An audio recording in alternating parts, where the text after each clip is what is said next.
Today, we are going to share with you 5 important elements needed to achieve healing in your life. Are you wondering if this pain will last forever? Will you always feel this way? Will you ever feel normal again? Jeff and I are going to discuss if healing is even possible. If you're ready to learn the 5 important elements needed to achieve healing in your life, stick around. Hello, we're Jeff And Tony Brabeck, the founders of Our Little Sparrows, Pregnancy and Infant Loss Support. If you'd like to find out more about Tony and I and our organization, you can find a link in the description below. Now, welcome to the Grief Series, the pregnancy journey, grieving from diagnosis to the loss of your baby and beyond.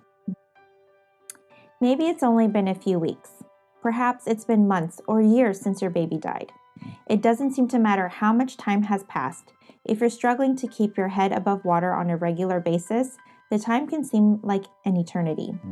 The world keeps moving on, and maybe you feel like you're still behind that window glass watching everyone else go about their lives, and well, you're feeling stuck. Will this last forever? Are you going crazy? Will you feel this way for the rest of your life? The answer to all 3 questions is no. There is good news. There is hope for healing in your life. Healing is possible if you are willing to take action and invest the time and energy towards feeling whole again.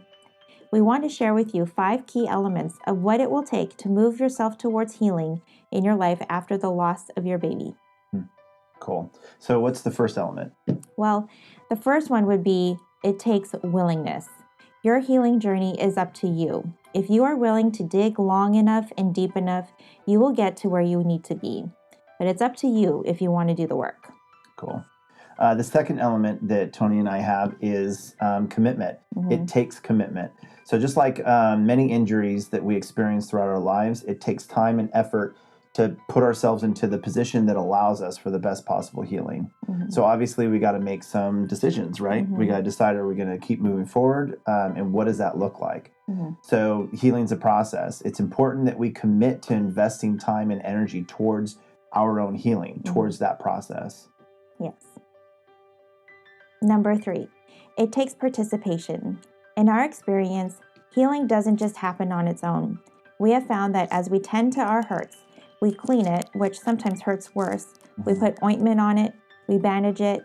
We had to take off the bandages and put on new ones again, which can hurt. And I can tell you from my own experience, it will hurt. Healing requires taking steps and following a process. It won't always be easy, but you won't regret it. Yeah. I think the toughest part is finding out what that process is for you. And that's just, that's the journey. And sometimes, we find a support group that has a program or like grief recovery, like you and I found the grief recovery. It has a process, and, that's something that we have to commit to if that's something that we want to, finish or complete that process, no matter what the outcome might be. Yeah. The fourth element that we really feel strongly about is about tools. We really feel like it takes proper tools. Now, you got to understand, it's not your fault that you weren't given the proper tools, possibly. Most of us from childhood, in our society as a whole, we're just not taught to lose something. We're taught how to gain things, right? A lot of it's just about achievement. And, at this age, you get to learn to ride a bike. At this age, the training wheels come off. At this age, you get a car. At this age, you graduate high school and go to college. Your mom and I are going to pay for it, or they're not going to pay for it, right? There's all these achievements in life, all these milestones, and they're all about what do we get? What do we receive? And not necessarily what we might lose that's out of our control. So we really feel like our society trains us to avoid grief. And whenever we say loss, we're talking about grief in this context, especially with pregnancy and infant loss. We're talking about grief in this loss, a loss of a child, a loss of a human being. So we feel like society minimizes the loss and really tells us to move on and achieve something else, right? It's like replacement. You lost a child, but you can still get pregnant. At least you can still get pregnant. And then if you get pregnant and you have that baby, then the loss isn't so painful. And that might be true, but it doesn't mean that loss didn't matter. And I think our society brushes over that. Even though they may not mean it, that's definitely how it feels from a parent of loss. So avoiding and minimizing are not proper tools. Mm-hmm. And we really feel strongly about that. And that's why we teach the grief recovery method. And if you're interested about the grief recovery method and want to know more about it, we'll put a link in the description below. And if that's something you guys want to talk to us more about, you can reach out to us. You have all our contact information. The fifth element that we have is that it takes community. If there's a local support group, we encourage you to connect with them. Mm-hmm. The richest times we've experienced are the times when we were in the presence of other lost parents who understood what each other were going through. Local support groups, retreats, online support are essential towards healing. Yeah. If you're not sure where to look, you can reach out to us. We'd love to walk with you on this road. Mm-hmm.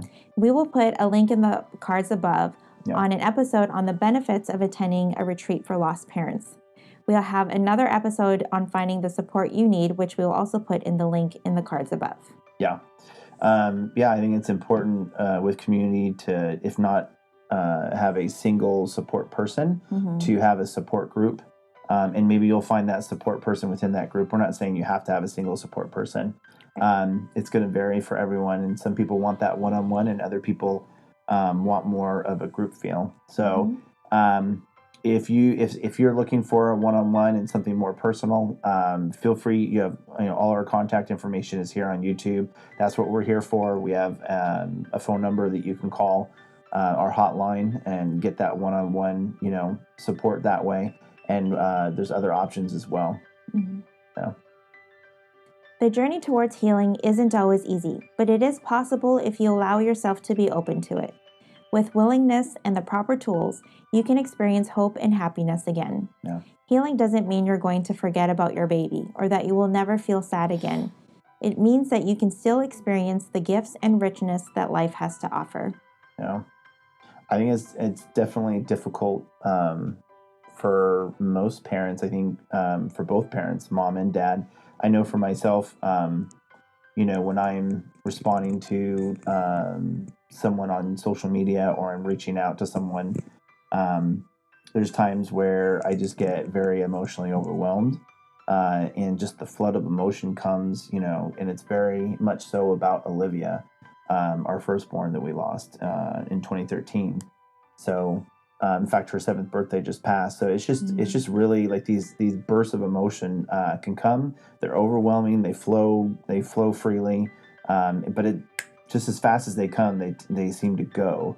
It's nothing I can explain. It just seems like it's it's part of grief, and grief can be out of our control. But I find that it especially comes when I have a willingness to share with another parent what's on my heart, in talking about our loss and reflecting on their losses as well. So it can be very emotional, and that emotion can be very fleeting. But it's always surrounded around the memory of Olivia, and knowing that that's why we do what we do is for our daughter, as well as our miscarriages. Yeah. Yes, I'd say it's for myself. It's definitely been kind of like almost like I'm living in kind of two different worlds. So we have the side that we have experienced a tremendous loss, and then yet we're still living in the present. And we have our son, and he's almost 5 in a couple months. And it's just kind of having to live between the two realities of, we have lost our daughter. We were supposed to have a life, raising a 7-year-old. And, even our miscarriages, what would life have been with them around? And with all our children. Yeah. With all of our children. And so it's kind of like a process or a learning curve, I guess I've had to learn, is how to be in the present and still be able to enjoy, gifts and blessings that we've experienced, enjoy having our son and raising him. But at the same time, it's like we are very aware of our loss almost because of what we are experiencing with James. We realize that what we're missing with Olivia. And, I wish that James had a sibling to grow and up he with. should, right? He Yeah. should have his sister. He should have Yeah. another brother, another sister. Mm-hmm. And so it's kind of like trying to like live in between that space where it's, there is that longing. Right. And it's not like we're in intense grief all the time. That Mm-mm. I would say would probably, over time has become less intense, Right. but it's still there. It kind of reveals itself in different ways as you move through different stages of life and as you move forward. Right. But we still have that longing, and we still miss and long for what would have been, I know for me, when that overwhelming emotion comes in the context of I'm talking to another parent, part of me is reliving 2013. Yeah. And that's why it's so intense. Yes. I hope that makes sense. Yeah, it can. And definitely there are those moments where it does kind of well up. And a lot of times when you least expect it, at least for myself. And so you feel like you're right back there. Mm-hmm. So it's surreal. Yeah. The pull of being in the present versus living partially in the past. I mean, how could you not remember traumatic moments in your past? I mean, we all do. Mm-hmm. So, and sometimes we relive moments of those traumatic times in our past. Mm-hmm. So, yeah, it's. I'm sure it's different for everyone, but then it's also very similar. So cool. Tough subject. Mm-hmm. They all are. So if you would like to explore deeper into an understanding of your own grief and how you pursue healing, please be on the lookout for our new grief series coming up at the beginning of January. So this is the final episode of the pregnancy journey, grieving from diagnosis. Thank you. Grieving from diagnosis to the loss of your baby and beyond. The next series, we're going to be focusing on grief, defining it, and also talking about how we walk that journey in our grief and through, right? Because it's important that we find that path, we find that way to see on the other side, and that way we're not taking one step forward one day and two steps back necessarily the next day and constantly repeating that, but we do find our way through our grief so that we learn how to live with it, because you can't live without it. It's part of our humanity, and to live without it is to basically deny that it happened. Yeah. And that's the reality of it. So that's what we'll be focused on in the next pregnancy journey. We'll be focusing on our grief and how to work through it. So looking forward to that. Be sure to subscribe to our channel and follow us on Facebook, Instagram, to make sure that you don't miss any of the episodes that will be coming up, the new content for that series at the beginning of January. But we will be continuing our weekly podcasts through the end of the year, and that's something that we won't be wrapping up until then, and then we'll be in the new year before you know it. Yeah. Well, we hope you found this episode helpful. We want you to know that you are not alone. You are loved. Your baby will always be cherished, and we are here to help you in any way we can. So if you got value out of this episode, please subscribe, ring that bell so you get alerts every week. In doing this, please know, you guys, that it actually helps other parents find this information. And it's all part of that, search engine, YouTube algorithm. It sounds very fancy and official, but it's something that we didn't have a clue about before doing this YouTube channel for our little sparrows, but it does matter. So subscribing, ringing the bell, getting those alerts, liking episodes, giving them thumbs up, the ones that you are really jazzed about. And we want to hear from you guys. The comment section is below. Feel free to make a comment, ask a question. We want to have conversations with you guys and engage. And hopefully we can bring more value to the YouTube channel and being able to build that community, not only for you, but for others as well. And at the end of the day, it's also helping us. That this is part of our journey. This is why we're doing what we're doing.